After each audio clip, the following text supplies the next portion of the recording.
that moment where your phone shows you an ad for something you barely wanted? Maybe you even thought about it, and somehow your phone knew. And then you think, how did my phone know that? More accurately, how did Facebook or Google know that? Because they're the ones who have your phone sell you stuff. The Europeans finally found something useful to do, and they want to stop Facebook and others from knowing more about you than you do. There are roughly 9 billion Google searches worldwide every day. Most of mine revolve around how to fix my golf swing. And you don't have to spend a long time on a topic for the internet gods to catch on and then try to sell you things on, for example, my Instagram page. I'm scrolling and I see ads targeted for a new Titleist driver. Maybe that will fix my golf swing. It won't, but I can dream. Then my mom tags me in a photo on Facebook, and on Facebook I get an ad about Titleist golf bags. That definitely won't fix my golf swing, but I'll look better on the course.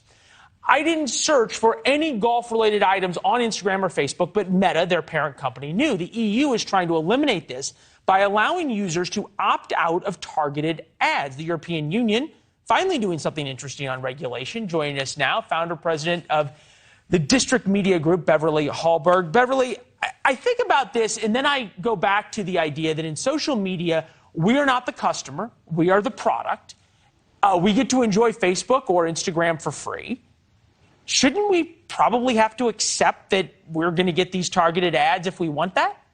That's what I would say is we have to challenge that word free. It is true that you don't give a dollar bill, you don't give a credit card to Meta, which uses Facebook, Instagram, and WhatsApp. But the thing that you do trade is you trade your data, which they then turn into targeted ads. So I'm with you. I always think it's weird when I have searched something, all of a sudden all these ads pop up. I think it's even stranger when I talk about something, don't actually Google it, and it pops up. I think a lot of people look at this, say, this is odd, I don't like it. But at the same time, this is the business model of Meta. The way that they can give you this service for quote unquote free without you paying anything is because they're using data, and that is their data-driven business model. So if that goes away, the question is, are people in Europe going to have to start paying for these platforms? I think that's a question that we'll just have to wait and see what people decide to do.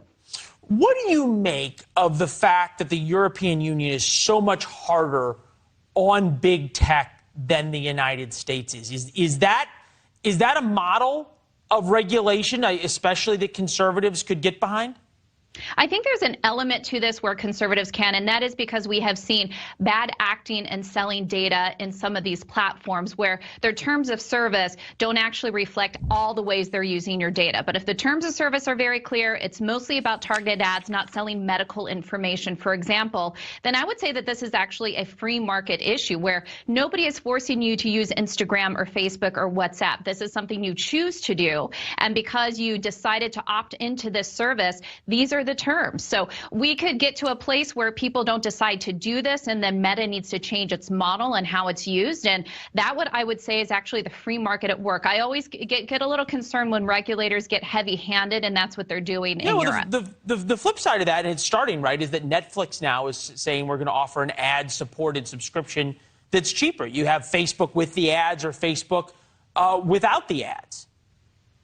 Yeah, there's always that option to look at different services and the way that this is handled. And from a financial standpoint, Meta is really in a hard situation. It's not just what the European Union regulators did in this instance. There's also fines in Ireland. There are fines right now in France based on regulators there saying that Meta has broken some of the privacy laws. And so they're being fined. So Meta has set aside roughly 3 billion euros just to prepare for all these fines they received in 2022 and are going to receive in the new year what they expect to. And they've had to lay off 11,000 staff members globally. So I think Meta's in a really tough situation as you do see Europe cracking down on this. And also I think the public like you, like myself, we don't like the creepiness of it. There's an element of it's a little bit too much on how they target it, but it is the business model and how these companies operate. Mark Zuckerberg said it a long time ago about his business partners that he was able to, shall we say, move out of Facebook when it was an early company. He said they screwed up. They trusted me, which you could say about us in big tech for a long time. Beverly, thank you. We appreciate it. Thanks so much.